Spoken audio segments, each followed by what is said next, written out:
வணக்கம், வாங்க விஜிஸ் கிச்சன். இது எல்லோரும் எப்படி இருக்கீங்க? நீங்கள் என்ன சமையல்னு பார்த்துடலாமா?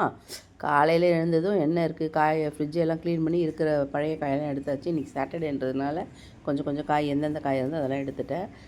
கடாயில் எண்ணெய் விட்டுருக்கேன். அது கூட பார்த்திங்கன்னா கடுகு போட்டிருக்கேன். கடுகு போட்டு கருவேப்பிலை, ஒரு 2 வெங்காயம் கட் பண்ணி போட்டிருக்கேன், 2 தக்காளி போட்டிருக்கேன். அவ்வளோதான்.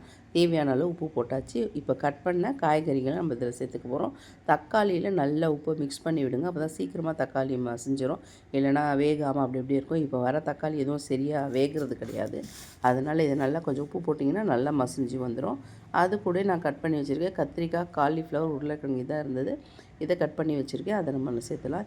இந்த மாதிரி பொரியல் பண்ணும்போது நான் இன்றைக்கி மோர் சாதம் தான் பண்ண போகிறேன். அதனால் இந்த காய்கறி தொட்டு சாப்பிட சூப்பராக இருக்கும். ஒரு மூடியை போட்டு ஒரு 10 நிமிஷம் வச்சுட்டிங்கன்னா சிம்மில் நல்லா வெந்துடும். எந்த காய்களுக்கெல்லாம் தண்ணி ஊற்றணுன்ற அவசியமே இல்லை.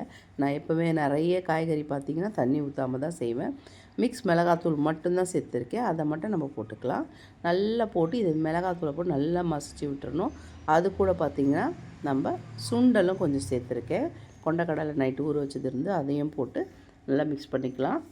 இது ஒன்றோட ஒன்று நல்லா மிக்ஸ் ஆகி திரும்பவும் மூடியை போட்டு ஒரு 10 நிமிஷம் வச்சுடுங்க. அது மேலே கொஞ்சம் மல்லித்தலையை மட்டும் தூவிட்டு மூடிடலாம்.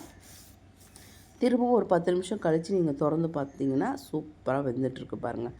அவ்வளோதான். நல்லா மிக்ஸ் பண்ணிவிட்டு கொஞ்சம் நல்லா கிளறி விட்டிங்கன்னா அருமையான பொரியல் ரெடி ஆகிடும்.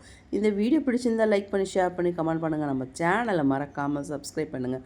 ஒரு தடவை இந்த மாதிரி நீங்கள் பொரியலை ட்ரை பண்ணி பாருங்கள். சூப்பராக இருக்கும். வணக்கம்.